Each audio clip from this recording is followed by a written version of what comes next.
wabarakatuh.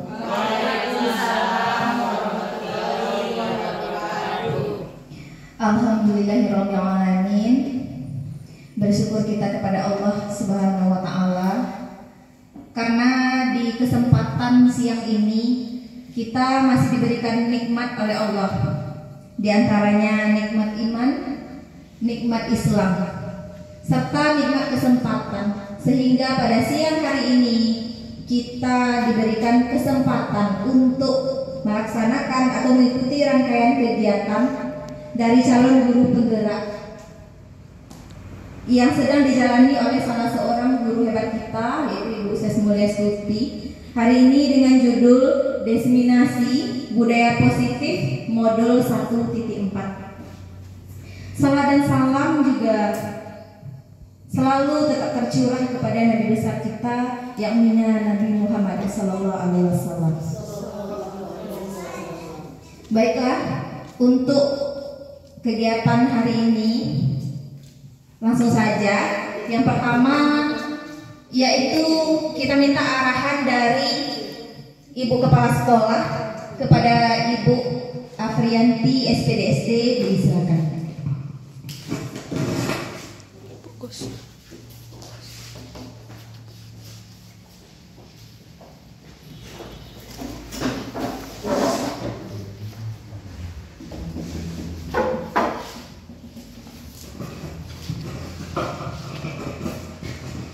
Bismillahirrahmanirrahim. Assalamualaikum warahmatullahi wabarakatuh.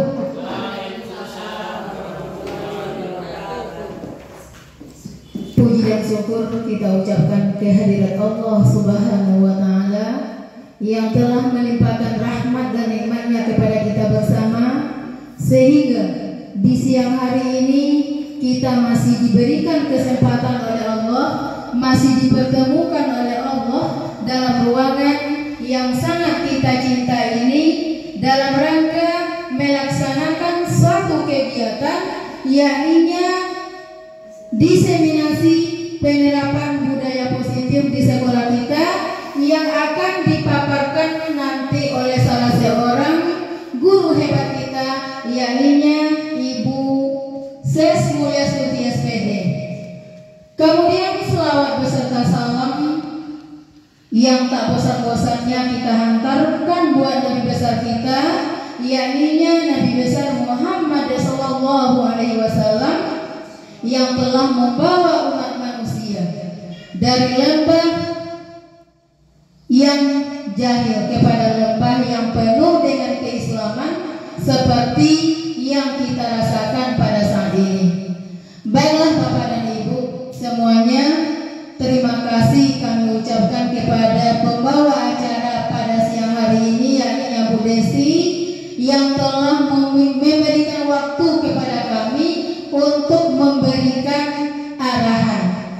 Baiklah Bapak dan Ibu, sebagaimana yang sedang dijalani oleh teman kita pada saat ini, yakni Ibu Ses Mulyastuti yang merupakan CGP Angkatan 9, yang pada saat ini akan memaparkan dan akan berbagi kepada kita bersama tentang budaya positif yang telah diterapkannya di sekolah kita ini.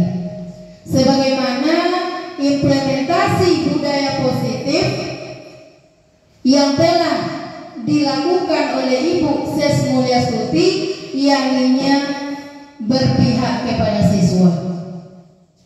Kemudian juga ada nanti tentang nilai-nilai kebajikan universal yang berlandaskan kepada P5. Mungkin ada nanti yang berdasarkan kepada sikap dan berimplementasi kepada keterampilan anak didik kita yang kita harapkan.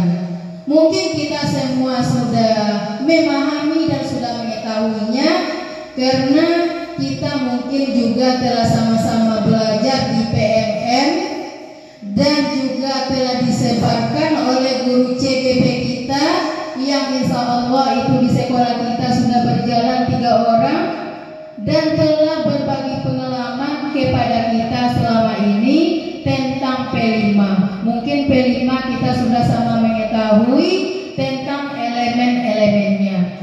Kemudian mungkin dari P5 yang kita terapkan tersebut, kita mengharapkan kepada siswa kita memiliki nanti mungkin dia bisa bersikap toleransi, kemudian juga dia bisa menghargai sesamanya, serta bisa menghargai orang yang tua daripada siswa kita. Kalau untuk di sekolah tentu yang tuanya kita selaku pendidik siswa kita. Kemudian juga kita mengharapkan siswa kita yang mandiri dan empati. Itu mungkin yang kita harapkan dari siswa. Kemudian keterampilan yang bisa dia terapkan oleh siswa kita itu mungkin dia bisa hidup dapat dipercayai. Dia merasakan bahwa dirinya bisa kita percayai. Mungkin juga bisa dia memiliki sikap jujur, kemudian juga tidak merendahkan orang lain. Sebagaimana kalau kita lihat di sekolah, siswa kita mungkin masih ada yang merendahkan temannya. Kemudian dengan adanya kitab pembelajaran yang diterapkan oleh CGP atau guru-guru hebat SDN 8 yang pembelajarannya berpusat kepada siswa, makanya kita bisa menerapkan keterampilan-keterampilan yang bisa kita harapkan dari anak didik kita, dan keterampilan itu mungkin ke arah yang lebih positif. Jadi mungkin pada saat ini Ibu Ses Mulyastuti akan membagikan kepada kita nanti kira-kira seperti apa budaya positif yang telah diterapkan. Dan dari budaya positif yang telah diterapkan itu kira-kira apa yang kita harapkan dari anak didik kita nantinya. Mungkin sebagaimana yang diminta oleh pembawa acara tadi sebagai hantaran kata, mungkin hanya itu yang dapat disampaikan. Namun untuk lebih mantapnya nanti atau lebih memahaminya kita nanti, Ibu Ses Mulyastuti akan memaparkan kepada kita sejelas-jelasnya. Mungkin dengan paparan Ibu Ses Mulyastuti nanti kita akan lebih merasa puas dan lebih jelas dari apa yang disampaikannya nanti. Mungkin itu yang dapat aku sampaikan di kesempatan ini. Terlebih terkurang saya mohon maaf dan saya sudahi dengan wabillahi taufiq wal hidayah. Wassalamualaikum warahmatullahi wabarakatuh.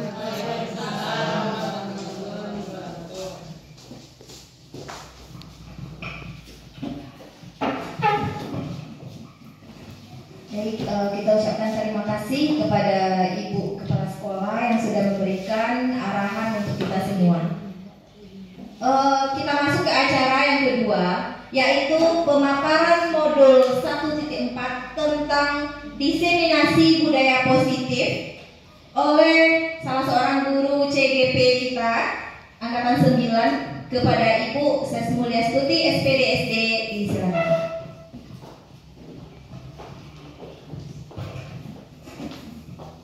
Bismillahirrahmanirrahim. Assalamualaikum warahmatullahi wabarakatuh. Waalaikumsalam warahmatullahi wabarakatuh. Alhamdulillahillazi hadana lihadza wa ma kunna linahtadiya laula an hadanallah. Asyhadu an la ilaha illallah wa asyhadu anna Muhammadan abduhu wa rasuluh la nabiyya ba'da. Amma ba'du. Pertama sekali marilah kita mengucapkan puji dan syukur kehadirat Allah Subhanahu wa taala yang telah melimpahkan rahmat dan karunia-Nya kepada kita bersama sehingga kita masih bisa berkumpul di ruangan yang kita cintai ini dalam acara menyebarkan pemahaman dan penerapan pengalaman budaya positif di sekolah kita. Kemudian selawat beserta salam tak lupa kita kirimkan kepada Nabi besar kita, yakni Nabi Muhammad Sallallahu Alaihi Wasallam. Mudah-mudahan di akhir kelak kita mendapatkan syafaat darinya. Yang terhormat Ibu Kepala SDN 8 Padanglawe, yang sama-sama kita hormati Bapak Ibu Guru Majelis Guru SDN 8 Padanglawe beserta pegawai tata usaha dan pustaka. Baiklah Bapak Ibu, pertama sekali izinkanlah saya untuk mengucapkan terima kasih yang sebanyak-banyaknya kepada Bapak Ibu Guru yang telah meluangkan waktu pada siang ini untuk mendengarkan pemaparan saya, yaitu menyebarkan pemahaman dan penerapan pengalaman budaya positif.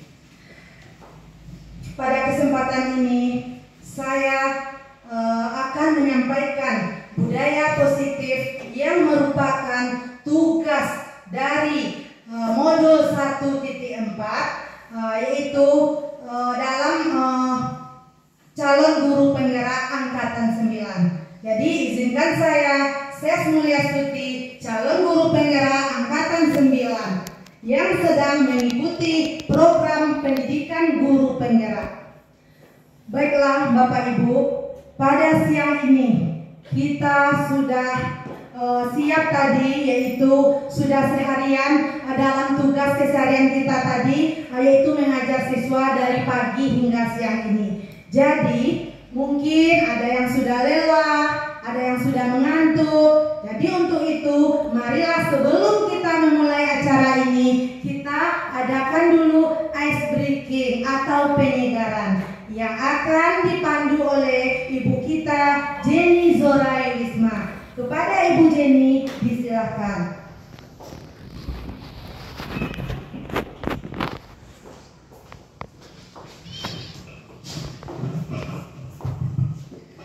Terima kasih kami ucapkan kepada Ibu Ses Mulyastuti. Assalamualaikum warahmatullahi wabarakatuh. Baiklah Bapak Ibu semuanya, Bapak Ibu hebat semuanya. Pada kesempatan kali ini izinkan saya untuk memimpin ice breaking guna untuk menyegarkan kembali badan kita mungkin yang sudah lelah seharian bekerja. Untuk itu mari sama-sama kita berdiri bersama.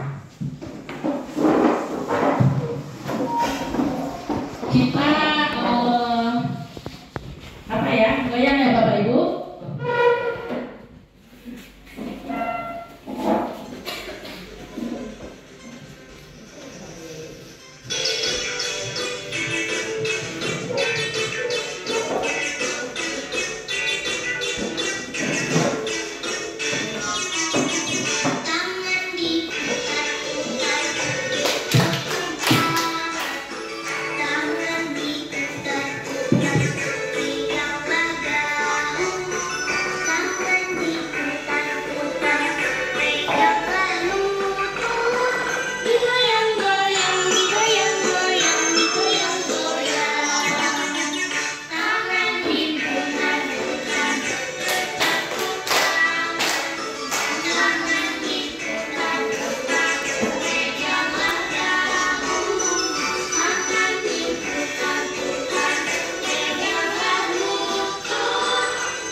Ibu guru hebat semuanya. Assalamualaikum warahmatullahi wabarakatuh. Waalaikumsalam warahmatullahi wabarakatuh. Ya, tepuk tangan untuk kita semua. Ya, terima kasih Bu Jenny yang telah memimpin ekstrikinitas yang ini, sehingga otot-otot kita yang sudah kaku tadi menjadi kendor kembali. Baiklah Bapak Ibu, kita lanjutkan lagi ke materi. Jadi, dalam budaya positif ini ada beberapa konsep inti yang akan disampaikan. Yang pertama yaitu perubahan paradigma belajar. Yang kedua, disiplin positif.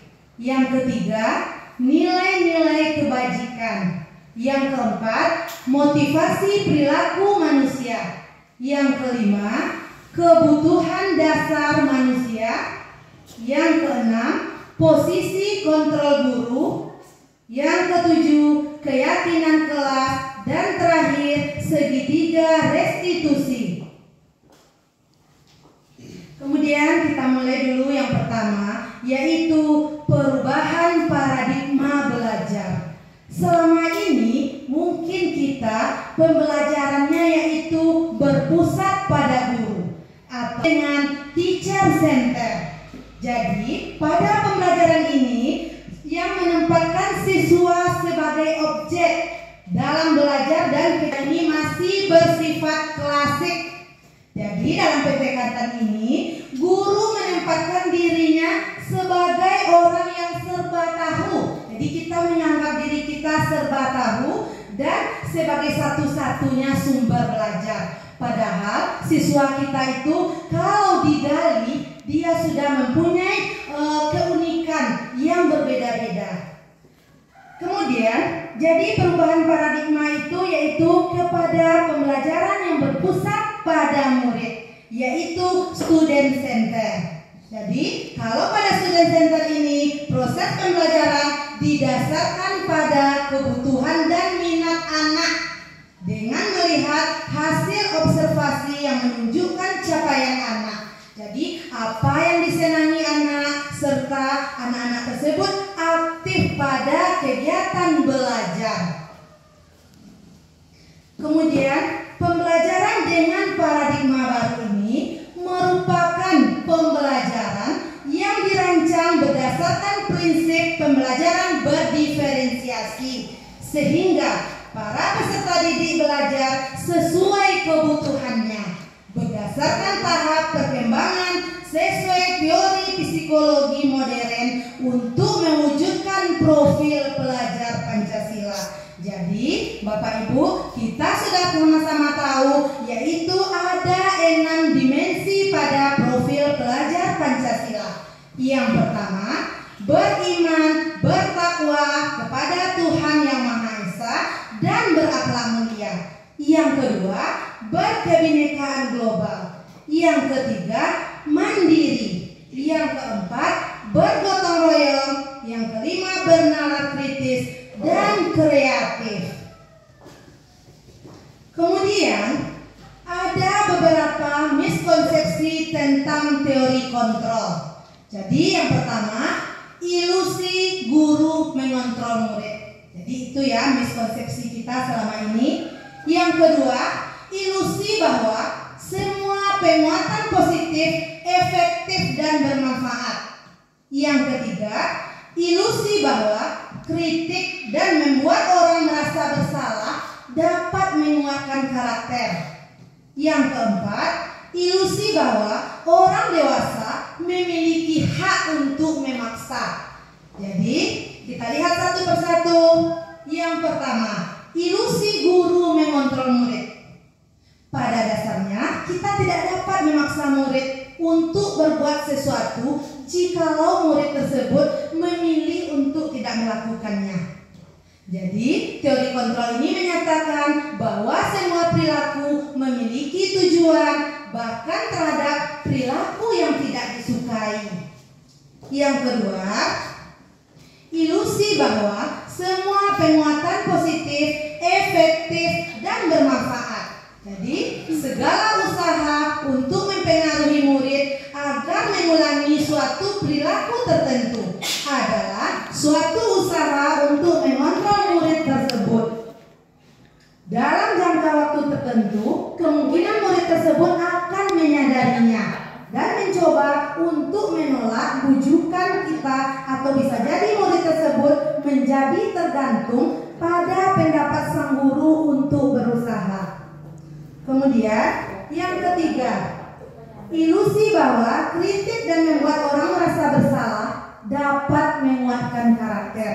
Jadi, menggunakan kritik dan rasa bersalah untuk mengontrol murid menuju pada identitas gagal.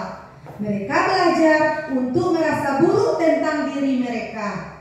Mereka mengembangkan dialog diri yang negatif. Kadangkala sulit bagi guru untuk mengidentifikasi bahwa mereka sedang melakukan perilaku ini, karena seringkali guru cukup menggunakan suara halus untuk menyampaikan pesan negatif.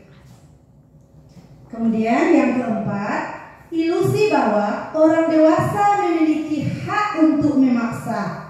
Jadi, banyak orang dewasa yang percaya bahwa mereka memiliki tanggung jawab untuk membuat murid-murid berbuat hal-hal tertentu. Apapun yang dilakukan dapat diterima selama ada sebuah kemajuan berdasarkan sebuah pengukuran kinerja. Pada saat itu pula, orang dewasa akan menyadari bahwa perilaku memaksa tidak akan efektif untuk jangka waktu panjang, dan sebuah hubungan permusuhan akan terbentuk. Kemudian, bagaimana merubah paradigma stimulus respon ke pendekatan teori kontrol? Jadi, stimulus respon, jadi realitas atau kebutuhan kita sama kalau pada stimulus respon. Sementara kalau teori kontrol, kebutuhan kita berbeda. Semua orang melihat hal yang sama. Pada teori kontrol, setiap orang memiliki gambaran yang berbeda. Sementara stimulus respon, kita mencoba mengubah orang agar berpandangan sama dengan kita. Sementara teori kontrol, kita berusaha memahami pandangan orang lain tentang dunia. Kemudian, di stimulus respon, perilaku buruk dilihat sebagai suatu kesalahan. Sementara di teori kontrol, semua perilaku memiliki tujuan. Kemudian, di stimulus respon, orang lain bisa mengontrol saya. Sementara di teori kontrol, hanya Anda yang bisa mengontrol diri Anda. Tidak bisa orang lain mengontrol kita. Kemudian, saya bisa mengontrol orang lain. Sementara di teori kontrol, Anda tidak bisa mengontrol orang lain. Kemudian, ada pemaksaan ada pada saat bujukan gagal. Kalau kita gagal membujuk, kita paksa orang lain.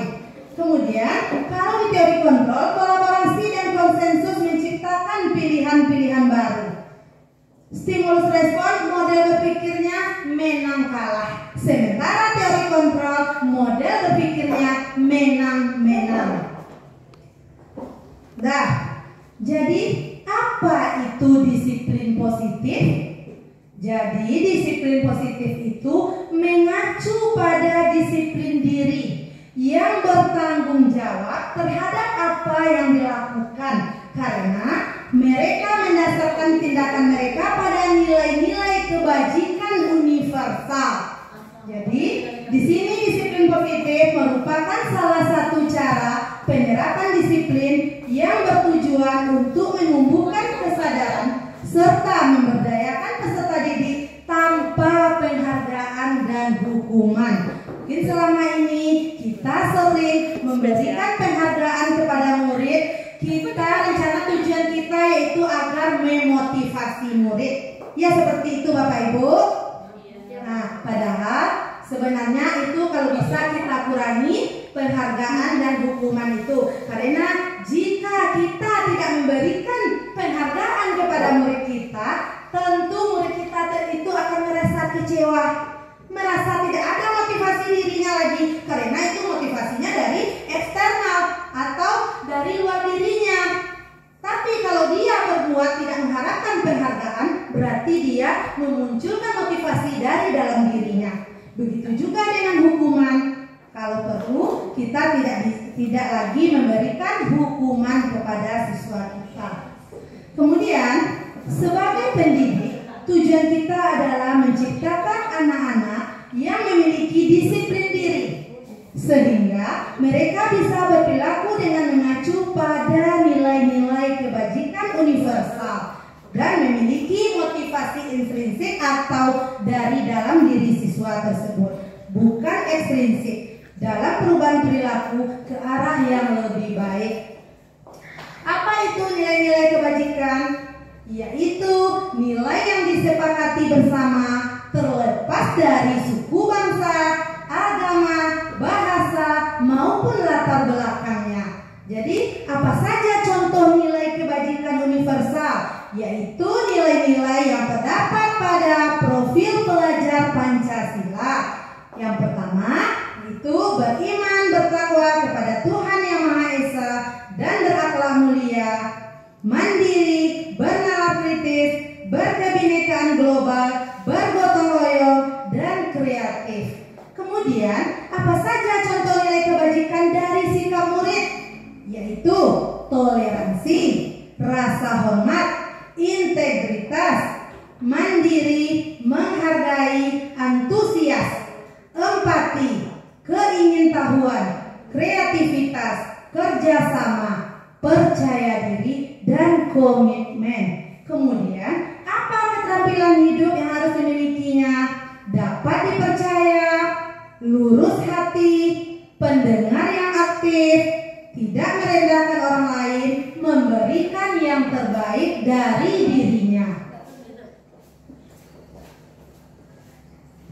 Kemudian, kita masuk lagi ke motivasi perilaku manusia. Jadi motivasi perilaku manusia ini ada juga terbagi dua, yaitu bisa bersifat eksternal dan bisa bersifat internal. Itu dalam dirinya. Kita lihat yang pertama dulu. Yang pertama itu untuk menghindari ketidaknyamanan atau hukuman.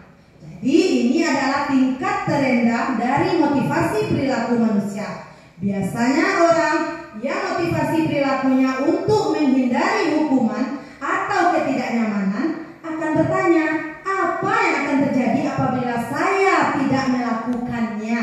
Seperti itu. Kemudian sebenarnya mereka sedang menghindari permasalahan yang mungkin muncul dan berpengaruh pada mereka secara fisik, psikologis, maupun tidak terpenuhinya kebutuhan mereka bila mereka tidak melakukan tindakan tersebut. Yang kedua, motivasi perilaku manusia ini yaitu untuk mendapatkan imbalan atau penghargaan dari orang lain. Jadi yang kedua ini adalah satu tingkat di atas motivasi yang pertama. Di sini orang berperilaku untuk mendapatkan imbalan atau penghargaan dari orang lain. Jadi mereka hanya melakukan itu karena ingin dipuji. Kemudian orang dengan motivasi ini akan bertanya, apa yang akan saya dapatkan apabila saya melakukannya? Tentu dia mengharapkan pujian dari orang lain. Kemudian mereka melakukan sebuah tindakan yang mendapatkan pujian dari orang lain menurut mereka penting dan mereka letakkan dalam dunia berkualitas mereka. Jadi mereka juga melakukan sesuatu untuk mendapatkan hadiah, pengakuan atau imbalan. Kemudian nomor 1, 2 ini adalah motivasi yang bersifat eksternal atau dari luar dirinya. Kemudian yang ketiga, untuk menjadi orang yang mereka inginkan dan menghargai diri sendiri dengan nilai-nilai yang mereka percaya. Orang dengan motivasi ini akan bertanya, akan menjadi orang yang seperti apa? Seperti apabila saya melakukannya, berarti itu berasal dari dalam dirinya. Kemudian mereka melakukannya karena mereka ingin menjadi orang yang melakukan nilai-nilai yang mereka yakini tersebut memang dari hatinya ingin melakukan nilai-nilai tersebut. Ini adalah motivasi yang akan membuat seseorang memiliki disiplin positif karena motivasi berperilakunya, yaitu bersifat internal. Tujuan dari disiplin positif ini adalah untuk menanamkan motivasi yang ketiga. Motivasi yang ketiga tadi pada murid-murid kita, yaitu untuk menjadi orang yang mereka inginkan dan menghargai diri sendiri dengan nilai-nilai yang mereka percaya. Jadi ketika murid-murid kita memiliki motivasi tersebut, mereka telah memiliki motivasi intrinsik atau dari dalam diri yang berdampak jangka panjang. Jadi motivasi yang tidak akan berpengaruh pada adanya hukuman atau hadiah. Karena hukuman atau hadiah ini dampaknya adalah jangka pendek. Kemudian mereka akan tetap berperilaku baik dan berlandaskan nilai-nilai kebajikan karena mereka ingin menjadi orang yang menjunjung tinggi nilai-nilai yang mereka hargai. Kemudian kita masuk lagi kepada hukuman, konsekuensi, dan restitusi. Apa itu bedanya hukuman, konsekuensi, dan restitusi? Jadi kalau hukuman ini biasanya tidak terencana, tapi terjadi secara tiba-tiba. Kemudian murid tidak tahu apa-apa yang akan terjadi atau tidak dilibatkan. Kemudian hukuman ini bersifat satu arah. Juga bisa berupa hukuman fisik atau psikis. Kemudian kalau konsekuensi, dia terencana atau disepakati sesuai peraturan yang telah dibuat. Kemudian murid tetap tidak merasa nyaman karena melakukan konsekuensi tersebut. Nah, sikap guru selalu memonitor murid. Kemudian yang ketiga, restitusi. Jadi yang restitusi ini adalah proses menciptakan kondisi bagi murid untuk memperbaiki kesalahan. Proses kolaboratif yang mengajarkan murid untuk mencari solusi sendiri. Jadi dari ketiga ini mana yang paling baik atau bagus Bapak Ibu? Nah, kita menyerahkan restitusi. Jadi sebisanya kita untuk kedepannya mengurangi hukuman kepada siswa kita karena mereka merasa tidak nyaman. Kemudian ada di sini contoh tindakan guru. Ini termasuk hukuman atau konsekuensi. Yang pertama, mencatat 100 kali di dalam buku kalimat "saya tidak akan terlambat lagi" karena terlambat ke sekolah. Ini merupakan hukuman atau konsekuensi Bapak Ibu? Hukuman. Yang kedua, lari mengelilingi lapangan basket 2 kali karena terlambat hadir di sekolah. Ini apa kira-kira? Hukuman. Konsekuensi atau hukuman? Konsekuensi atau hukuman? Konsekuensi. Siapa yang bisa menjelaskan konsekuensi karena pendapat kita berbeda ya. Ada yang menjawab konsekuensi, ada yang menjawab hukuman. Kemudian bisa menjelaskan kenapa kemudian memilih konsekuensi.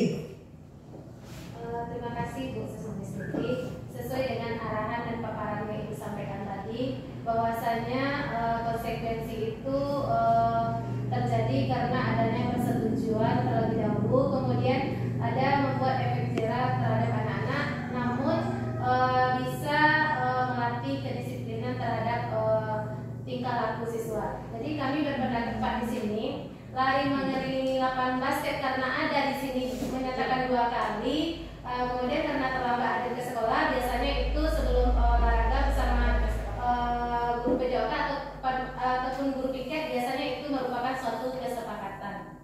Oke, terima kasih Bu Dian. Kemudian yang ketiga lagi ya, berdiri di depan kelas sambil mengangkat kaki 1 karena tidak bisa menjawab pertanyaan. Ini sudah pasti ya hukuman karena tidak masuk akal ya Bu. Kemudian yang keempat, baru itu yang katakan Bu Dian tadi, membersihkan tumpahan air di meja tulis karena tersenggol pada saat belajar. Tentu konsekuensinya kalau seperti itu kita menerapkan kepada siswa kita untuk membersihkannya, untuk melapnya.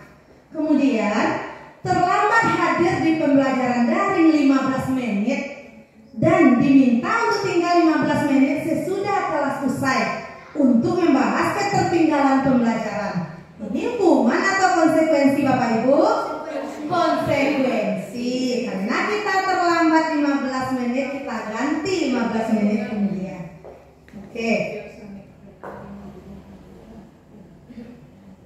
Kemudian yang selanjutnya yaitu kebutuhan dasar manusia.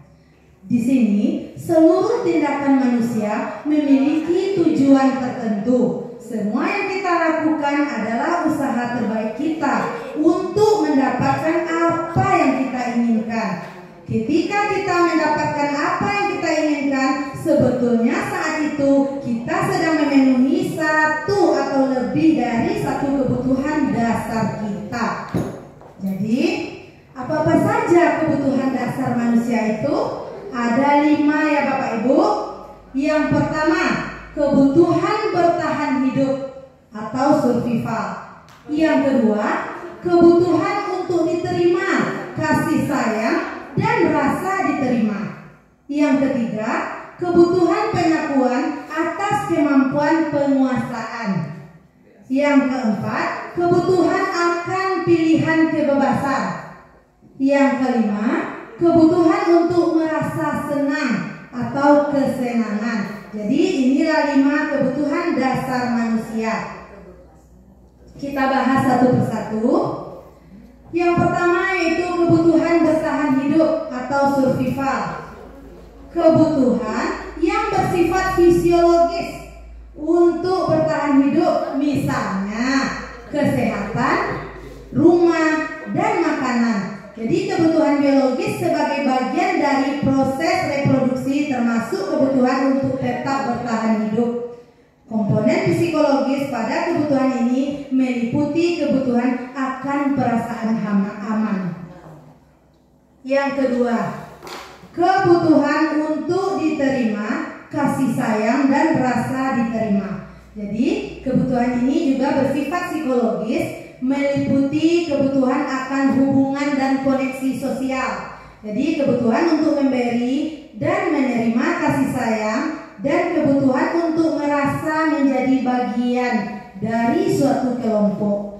Kebutuhan ini juga meliputi keinginan untuk tetap terhubung dengan orang lain, misalnya seperti teman, keluarga, pasangan hidup, teman kerja, binatang peliharaan, dan kelompok di mana kita tergabung. Kemudian yang ketiga, kebutuhan pengakuan atas kemampuan atau penguasaan. Jadi kebutuhan ini berhubungan dengan kekuatan untuk mencapai sesuatu, menjadi kompeten, menjadi terampil, diakui atas prestasi dan keterampilan kita, didengarkan dan memiliki rasa harga diri. Jadi kebutuhan ini meliputi keinginan untuk dianggap berharga, bisa membuat perbedaan, bisa membuat pencapaian, kompeten, diakui dan dihormati. Nah, itu kebutuhan dasar kita, yaitu dari sisi penguasaan. Kemudian kebutuhan akan pilihan atau kebebasan. Jadi kebutuhan akan kemandirian, otonomi, memiliki pilihan dan mampu mengendalikan arah hidup seseorang. Jadi anak-anak dengan kebutuhan kebebasan yang tinggi menginginkan pilihan, mereka perlu banyak bergerak, suka mencoba-coba, tidak terlalu terpengaruh orang lain dan senang mencoba hal baru dan menarik. Jadi dia ingin bebas mencoba hal-hal yang baru. Kemudian kebutuhan untuk merasa senang atau kesenangan. Jadi kebutuhan untuk mencari kesenangan, bermain dan tertawa, suka permainan dan suka mengoleksi barang, suka bergurau, suka melucu, dan juga menggemaskan. Bahkan saat mereka bertingkah laku buruk, mereka masih terlihat lucu. Jadi di sini ada sebuah kasus, yaitu Dinda, seorang anak kelas 3 SD. Begitu tiba di rumah, sepulang dari sekolah, menangis dan mengadu pada ibunya bahwa dia benci pada Ibu Rani, gurunya. Menurut Anda, kebutuhan apa yang berusaha dipenuhi oleh Dinda? Jika jawaban Dinda seperti ini, yang pertama, ibu guru bilang, aku tidak boleh bersenandung sewaktu mengerjakan tugas. harus tenang, tidak ada suara.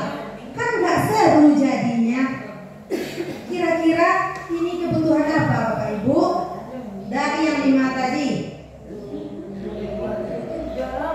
Apa kira-kira? Aku tidak boleh bersenandung sewaktu mengerjakan tugas. Katanya kelas harus tenang, tidak ada suara. Kan nggak seru jadinya. Berarti ini membutuhkan kebutuhan apa? Kebutuhan apa kira-kira?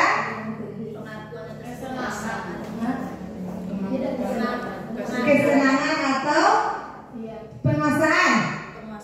Nah, kita apa dulu ya? Berarti kita kunci yang mana? Kesenangan atau penguasaan? Ada yang menjawab kesenangan, ada penguasaan. Kita lanjut dulu. Ibu guru tidak menyapaku hari ini, padahal aku pakai jepit rambut baru. Kebutuhan apa itu kira-kira? Kasih sayang Bu Desi. Perhatian. Nah. Perhatian. Iya. Kita ulang lagi ya Bu. Nah ini kebutuhan yang pertama yaitu bertahan hidup. Yang kedua kasih sayang atau rasa diterima. Yang ketiga penguasaan, ingin menguasai. Yang keempat kebebasan. Yang kelima kesenangan. Sudah yang 5 tadi ya? Lihat kembali. Sudah. Yang kedua, padahal ibu guru tidak menyapaku hari ini, padahal aku pakai jepit rambut baru. Apa kira-kira? Kita kunci dulu. Yang pertama apa tadi? Kesenangan tadi. Kesenangan, yang kedua kasih sayang. Kita lihat yang ketiga dulu ya. Kita selesaikan dulu Bapak Ibu. Yang ketiga, aku bosan. Masa belajarnya cuma gitu-gitu aja? Dengerin ibu guru aja. Apa kira-kira? Kebebasan. Iya Bapak Ibu. Yang keempat, aku sebel gambarku tidak rapi, malah ibu guru nunjukin ke teman-temanku di depan kelas. Kebutuhan apa kira-kira? Apa kira-kira? Kita lihat ya Bu. Jawabannya kita lihat. Yang pertama, ibu guru bilang aku tidak boleh bersenandung sewaktu mengerjakan tugas. Katanya kelas harus tenang, tidak ada suara. Kan nggak seru jadinya. Dia senangnya bersenandung, tapi dilarang ibu guru berarti tidak terpenuhi kebutuhan kesenangannya. Betul kita tadi Bapak Ibu? Iya, tepuk tangan untuk kita semua. Yang kedua, ibu guru tidak menyapaku hari ini, padahal aku pakai jepit rambut baru. Kasih sayang. Betul kita tadi Bapak Ibu? Iya, tepuk tangan untuk kita semua. Yang ketiga, aku bosen. Masa belajarnya cuma gitu-gitu aja, dengerin ibu guru aja. Itu tadi ya Bu Desi. Kita jawab kebebasan tadi kan?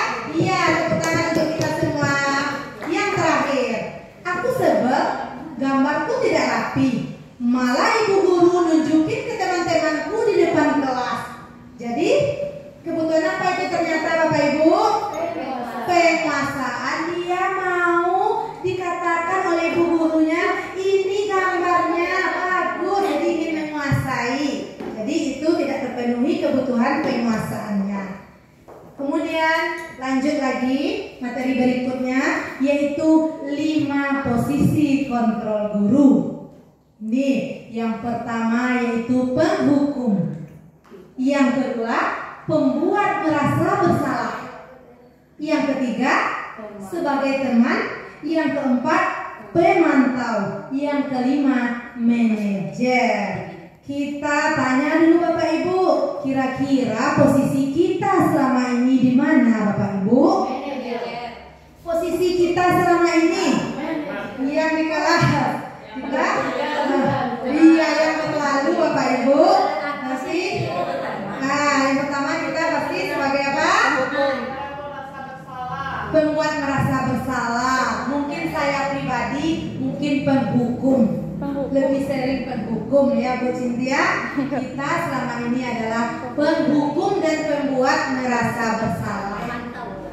Jadi ya pemantau juga Mbak Ayu. Iya, kita sering juga jadi pemantau ya Mbak Ayu. Jadi yang diharapkan di sini kita sebagai manajer. Kita sebagai manajer yang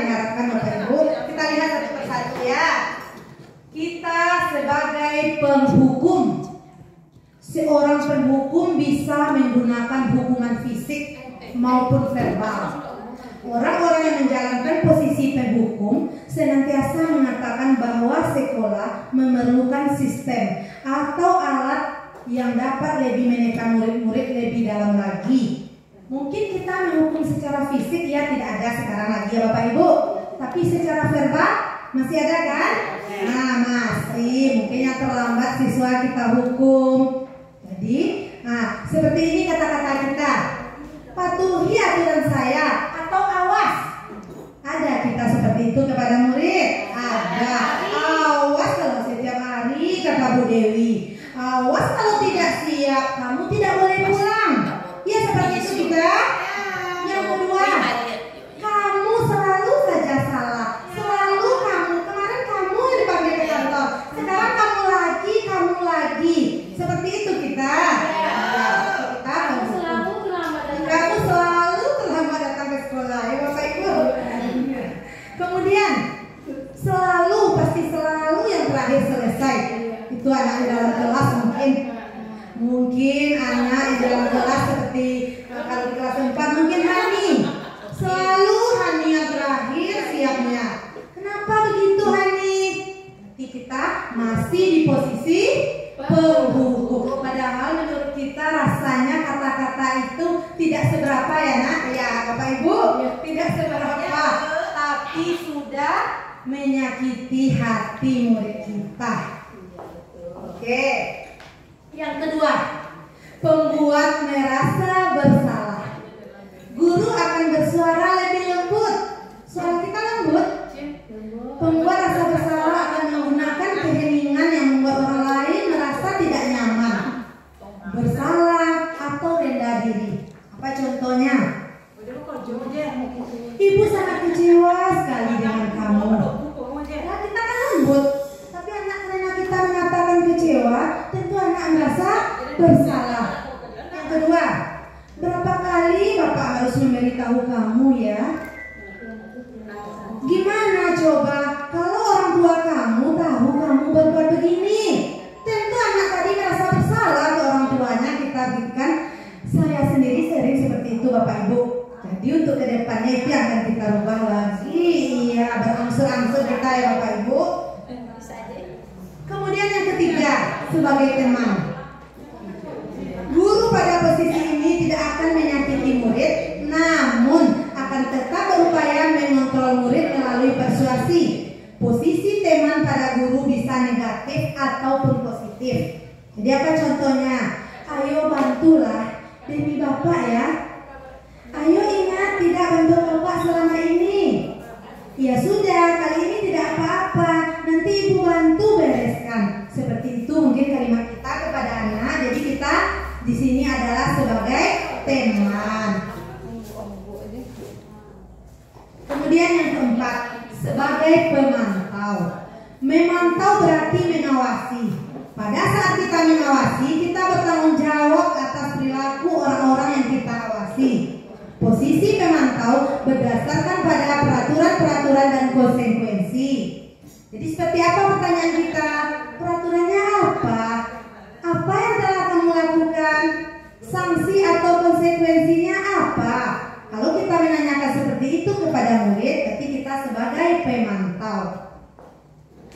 Kemudian yang terakhir adalah manajer. Guru berbuat sesuatu bersama dengan murid, mempersilahkan murid mempertanggungjawabkan perilakunya, mendukung murid agar dapat menemukan solusi atas permasalahannya sendiri. Jadi pertanyaan kita mungkin, apa yang kita yakini?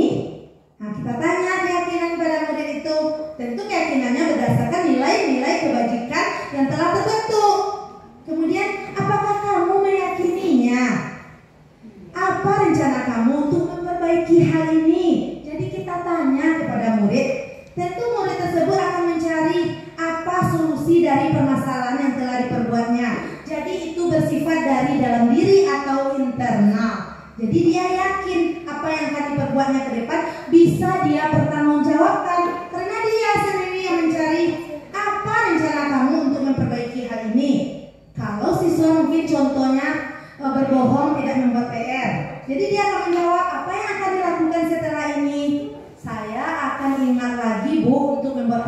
jadi saya tidak akan berbohong lagi. Kemudian di sini ada lagi contoh penerapan 5 posisi kontrol guru tadi. Jadi sudah ingat kita ya Bapak Ibu yang 5 tadi, itu yang pertama penghukum, pembuat merasa bersalah, teman, pemantau, dan manajer. Jadi selama ini kita berada di posisi mana Bapak Ibu? Penghukum dan pembuat merasa bersalah ya. Jadi untuk kedepannya kita usahakan kita lagi untuk menjadi sebagai manajer. Saya sendiri juga bersama-sama kita Bapak Ibu untuk mengaturnya dari sekarang. Ya Bu Kepala. Nah, di sini ada contoh penerapan 5 posisi kontrol itu. Kasusnya nada yang sering tidak hadir ke sekolah. Jadi kita lihat kalimat pertama. Nada, tahukah kamu pelajaran kita kemarin? Kamu tidak hadir lagi. Apakah kamu sudah mengerti konsekuensi yang harus dilakukan bila tidak hadir? Itu kita guru sebagai apa Bapak Ibu? Kalau seperti itu pertanyaan kita. Apakah kamu sudah mengerti konsekuensi yang harus dilakukan bila tidak hadir? Apa kira-kira? Penghukum itu Bapak Ibu? Tidak penghukum ya. Apa kira-kira? Pembuat merasa bersalah. Mari kita lihat. Pemantau. Kita menanyakan konsekuensi tadi ya ke murid kita. Apakah kamu sudah mengerti konsekuensi yang harus dilakukan bila tidak hadir? Jadi kita memantau siswa. Kalau tidak hadir apa konsekuensinya? Kemudian yang kedua lagi. Nada, ayolah. Bagaimana sih kamu? Kemarin kamu sudah janji ke ibu bukan? Kenapa tidak hadir lagi? Ya, sudah tidak apa-apa. Duduk dulu di sana. Itu sebagai apa kira-kira Bapak Ibu? Nah, sebagai teman. Ya.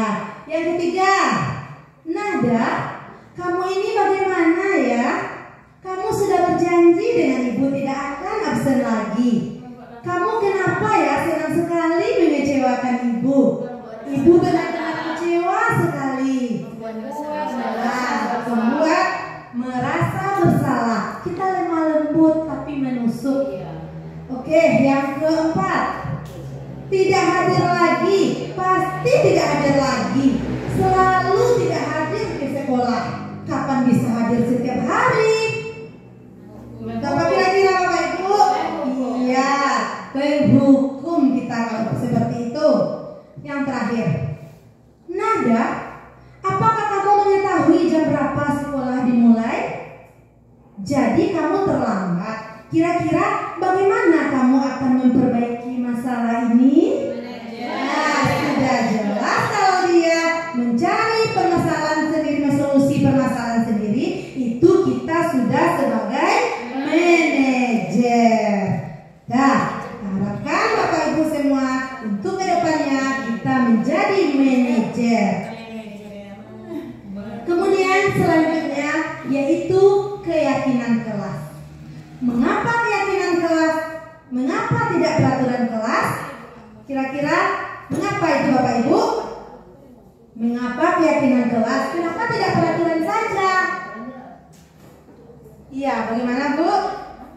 Kalau peraturan tentu kalau dilanggar bagaimana Bu Ayu? Tentu ada ada sanksi ya Bu.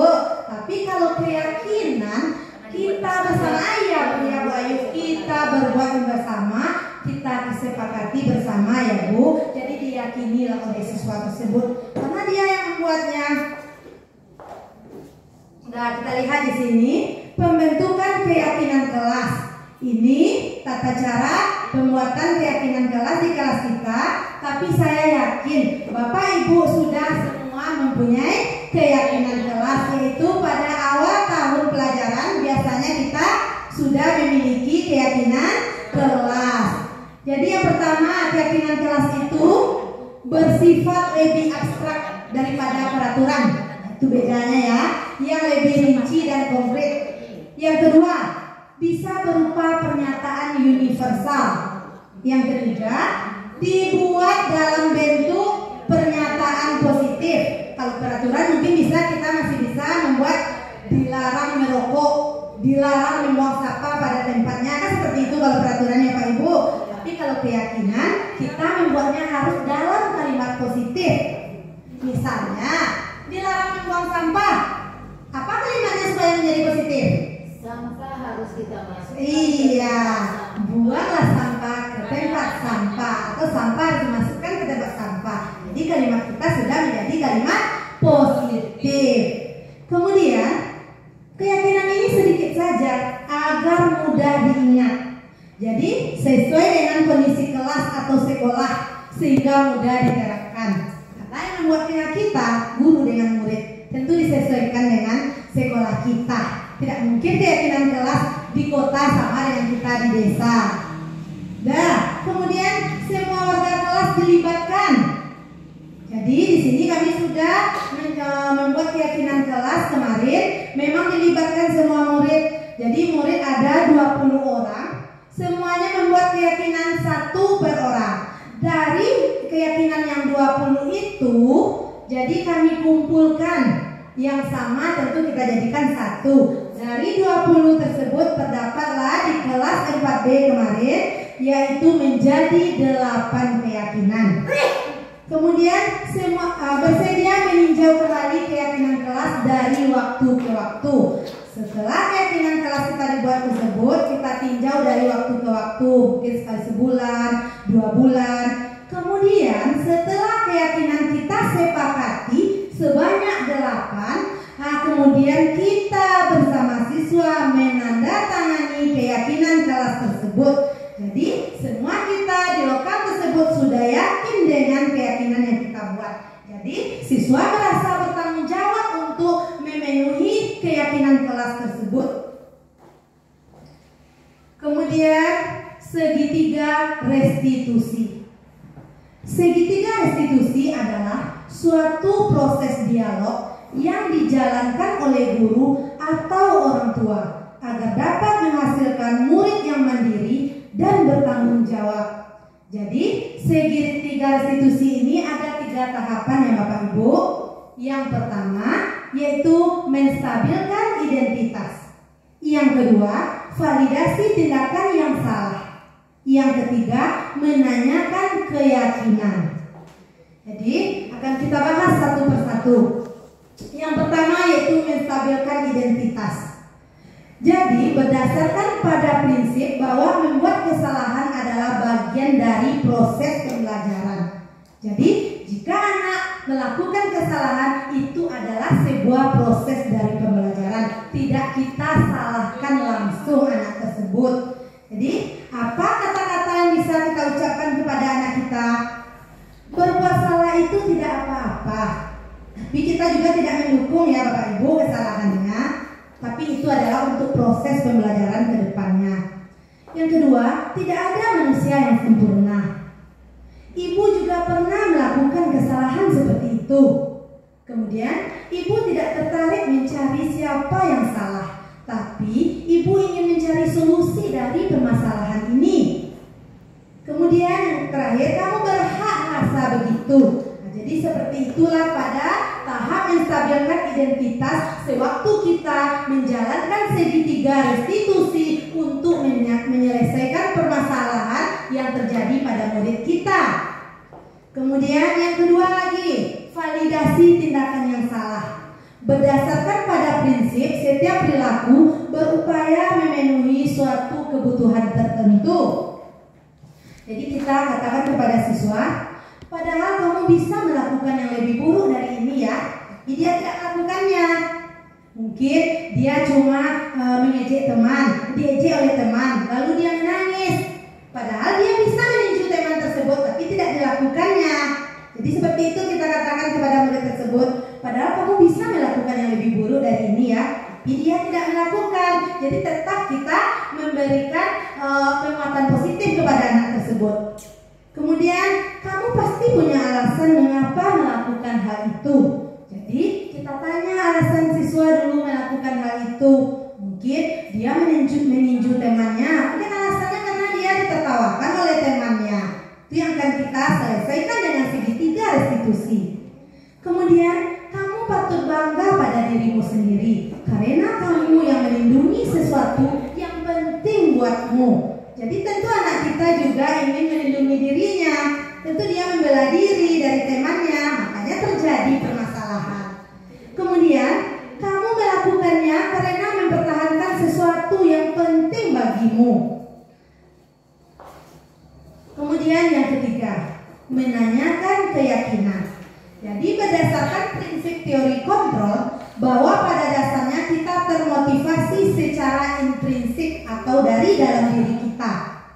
Kita tanyakan kepada siswa, karena dia telah berbuat salah, telah membuat permasalahan, kita tanya, apa keyakinan kelas kita yang telah dilanggar? Tentu anak tadi tahu, karena yang membuat keyakinan kelas adalah kita bersama siswa. Kemudian nilai-nilai apa yang telah disepakati bersama? Seperti apa gambaran sebuah kelas yang ideal menurut kamu? Kamu ingin menjadi orang yang seperti apa? Jadi bisa kata-kata tersebut salah satu kita lakukan untuk menanyakan keyakinan pada segitiga restitusi.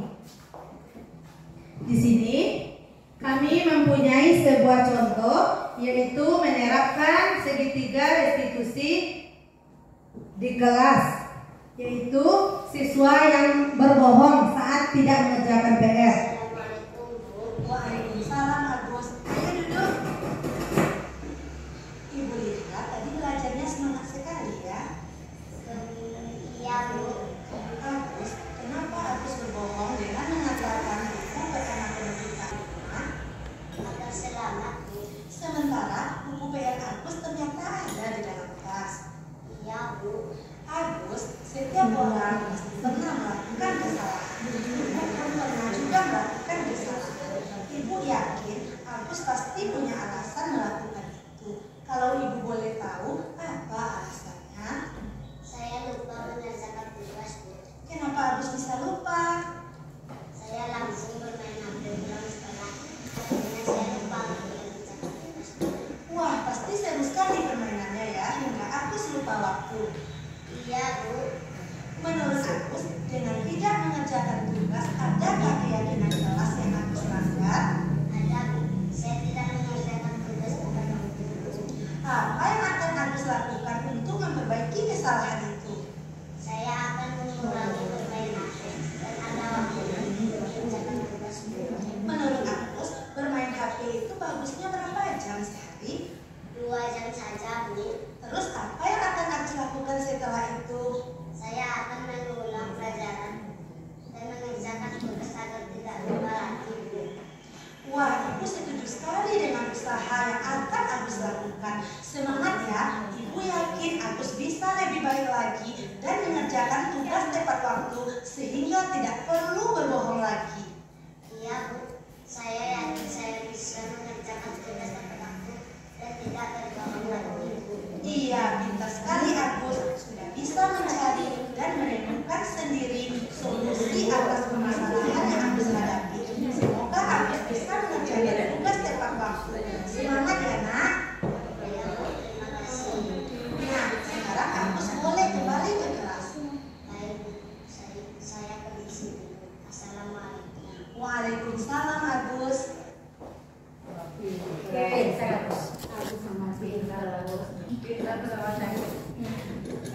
Oke, nah, itu ya Bapak Ibu contoh segitiga restitusi yang sudah kami terapkan di kelas, yaitu Agus yang sudah berbohong kepada guru karena tidak membuat PR.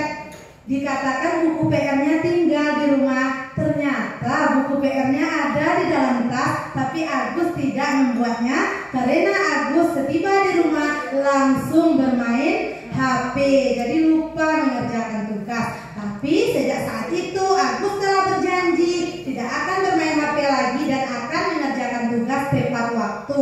Ya benar, sekarang sudah diterapkan oleh Agus.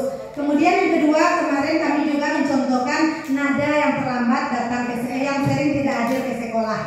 Ternyata nada tidak ada orang di rumah, untuk tinggal di rumah tidak ada karena neneknya pergi pesta, pergi menjenguk orang yang meninggal.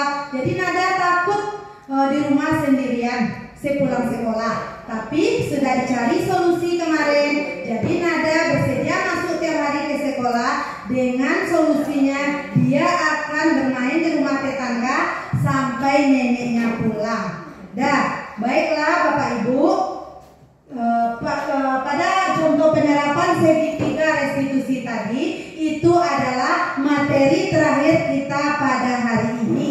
Terima kasih Bapak Ibu yang telah menyimak dan telah mendengarkan pemaparan saya tadi pada disiplin positif. Jadi di sini saya minta maaf jika ada salah-salah penyampaian tadi. Terima kasih atas perhatiannya. Wabillahi taufiq wal hidayah. Assalamualaikum warahmatullahi wabarakatuh.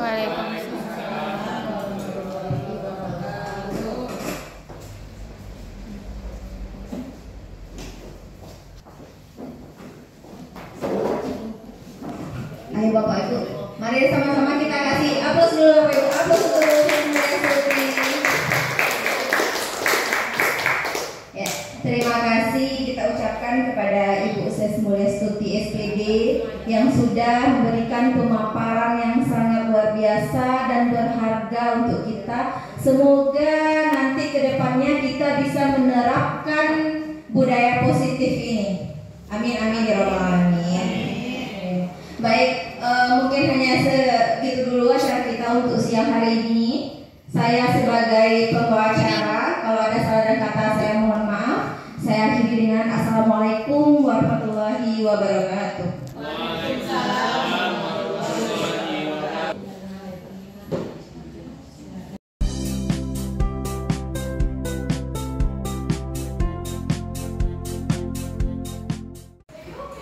Assalamualaikum warahmatullahi wabarakatuh.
Jadi keyakinan kelas ini akan terbentuk dari kesepakatan kita nantinya. Kita jadikan dia ke dalam bentuk keyakinan kelas.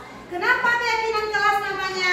Kalau keyakinan kelas, kita yakin dengan apa yang kita buat itu akan kita lakukan dengan penuh tanggung jawab. Kenapa? Karena yang membuatnya kita, yang menyepakati peraturan itu kita yang membuat peraturannya, kita sepakati bersama, kemudian dia akan membentuk menjadi sebuah keyakinan kelas. Jadi keyakinan kelas itu akan Ibu laksanakan dengan penuh tanggung jawab. Karena yang membuatnya kita bersama, bukan Ibu. Ya, kita yang membuat keyakinan itu bersama-sama,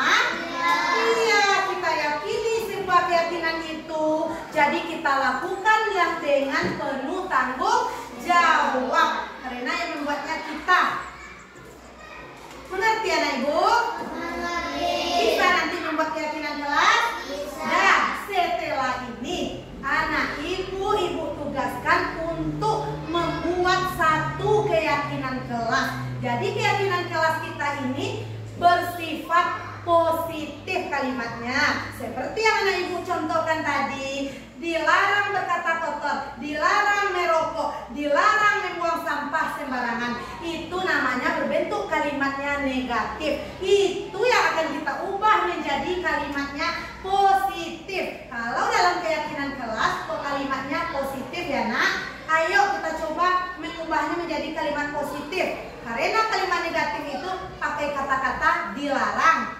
Dilarang, jangan, tidak boleh. Itu dia berupa kalimat negatif. Sekarang kalimat negatif itu yang akan kita ubah menjadi kalimat positif. Siapa anak ibu yang bisa merubahnya? Silakan Agus. Dilarang berkata kotor kata Agus. Tadi kan kalimatnya negatif karena pakai kata-kata dilarang. Kita ubah menjadi kalimat positif. Kata Agus, berkata sopan dan santun. Betul atau salah nak? Betul. Iya benar, pintar Agus. Kemudian kita ubah lagi. Dilarang membuang sampah sembarangan. Dilarang itu adalah kalimat negatif. Kita ubah menjadi positif. Menjadi apa dia? Positif. Silakan Gus. Membuang sampah pada tempat. Bagus. Yaitu dengan kita ubah menjadi kalimat positif, membuang sampah pada tempatnya. Ya kan?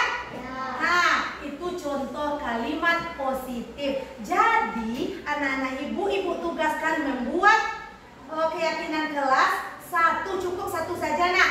Ibu bagikan kertasnya nanti. Ibu bagikan kertas ini 1 per orang. Anak ibu tulis di sini nanti cukup 1 saja. Kalimatnya yaitu kalimat positif. Itu tidak tercontohkan tadi. Berbicara yang sopan dan santun, membuang sampah pada tempatnya, saling menghargai, ya nak, mengerjakan tugas tepat waktu, itu contohnya. Jadi anak ibu tulis di sini nanti 1 per orang. Hurufnya, tulisannya agak dibesarkan. Bagaimana tulisan ini supaya penuh agar kelihatan juga nanti membacanya kita mudah ya nak. Bisa dipahami? Bisa dipahami? Ditulis oleh anak ibu di sini cukup 1 keyakinan kelas saja, tapi dalam bentuk kalimat positif. Ditulis 1 per orang saja. Kalimatnya harus bersifat kalimat positif. Itu bedanya keyakinan kelas dengan peraturan ya nak. Oke, ditulis di sini baru nanti siapa yang sudah siap dipasang di papan ini. Setelah dipasang di papan ini, nanti kita sepakati berapa, misalnya nanti kan ada 20 pendapat. Nanti yang sama kita jadikan 1. Berapa yang dapat nanti keyakinan kelasnya, kita pindahkan nanti ke karton yang telah ibu sediakan, yang telah kita sepakati bersama nanti. Setelah itu baru kita tanda tangani keyakinan kelas kita. Jadi semua anak ibu nanti menandatangani keyakinan kelas ini secara bergantian. Jadi ada tanda tangan anak ibu ke 20 orangnya nanti. Itu pertanda kita membuat keyakinan kelas ini secara bersama-sama. Jadi yang bertanggung jawab adalah kita bersama seluruh murid kelas 4B. Karena mereknya yaitu keyakinan kelas 4B. Sekarang ibu bagikan dulu kertasnya ya.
sudah kita sepakati.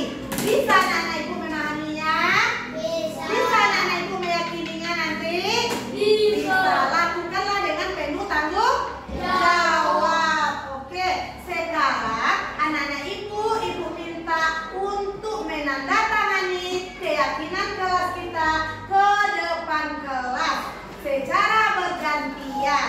Bisa nak? Silakan ke depan.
Keyakinan kelas kita sudah bisa kita lakukan dengan penuh tanggung jawab nanti keyakinan-keyakinan yang ada yang 8 tadi.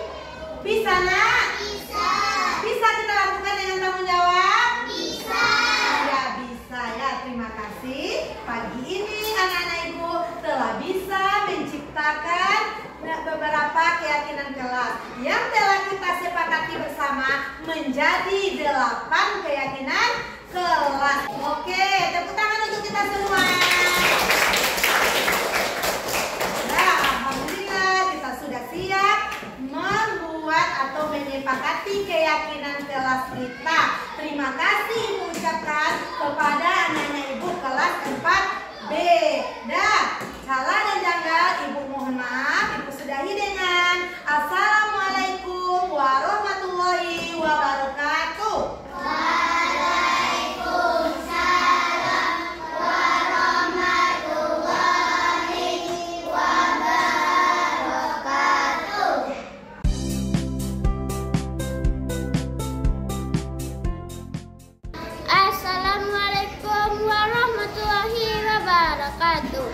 Perkenalkan, nama saya Adera Sultan Akila dari kelas 4B. Assalamualaikum warahmatullahi wabarakatuh. Perkenalkan, nama saya Rais Hidayatullah dari kelas 4B. Assalamualaikum warahmatullahi wabarakatuh. Perkenalkan, nama saya Fauzia Refifa Ahmi dari kelas 4B. Assalamualaikum warahmatullahi wabarakatuh. Perkenalkan, nama saya Audrey Anasta dari kelas 4B.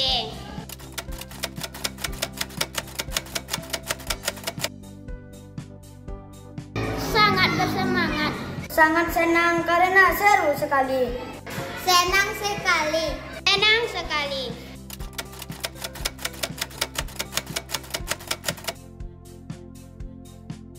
Iya, sangat penting. Sangat penting. Sangat penting. Sangat penting.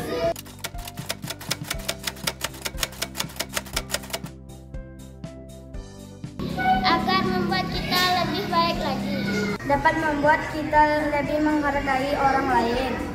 Karena dapat menumbuhkan rasa tanggung jawab. Dapat membuat kita lebih